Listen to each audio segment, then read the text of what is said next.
It's been a little more than 7 months since a Jacksonville sheriff's officer shot and killed a man after a traffic stop in the Long Branch area. Within hours of that shooting last December, we learned the name, Jamee Johnson. But it was only in the last 2 weeks that the state attorney's office released video showing exactly what happened that night.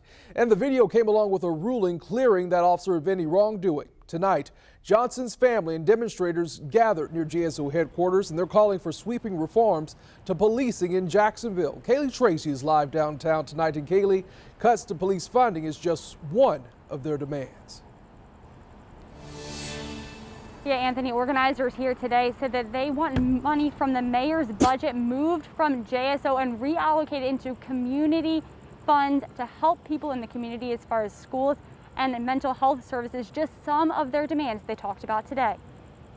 A socially distant drive-in protest Saturday due to COVID-19 concerns. But organizers from the Jacksonville Community Action Committee and the Northside Coalition of Jacksonville say it didn't change their message. We need to have people to recognize that you can't simply smile at us.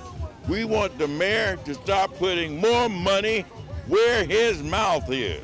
Organizers' list of demands included a people's budget. When I say people, you say budget. People.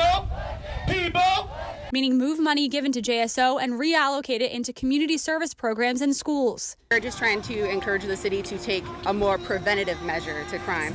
More community control of police, like a Jacksonville Police Accountability Council, where elected community members could sit on a board to conduct external investigations, and end the Law Enforcement Officers' Bill of Rights, which provides officers with wide protections when they're under investigation for alleged wrongdoing on the job. These are the kind of things that we need to look at as a city. Organizers also called for an end to JSO police crimes, and several families whose loved ones were killed in officer-involved shootings were at the protest. There is no death sentence from running from the police. Families like Jamee Johnson's. Body camera video was just released in his case, and the state attorney's office cleared the officer involved. That officer saying, quote, "During the physical struggle, I was able to grab the right wrist of the driver, which the handgun was still in." I haven't watched the video. I probably would never watch it. I don't think I can handle my son begging for his life. Johnson's family says they dispute the facts of the shooting and have unanswered questions. Jamie life matters.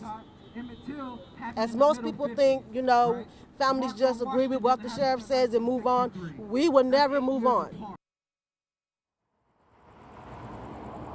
Johnson's family says they're planning to file a federal lawsuit related to the incident. They didn't have more details about that lawsuit right now, but we'll be sure to keep you updated on air and online. For now, reporting live downtown, Kaylee Tracy, First Coast News, on your side.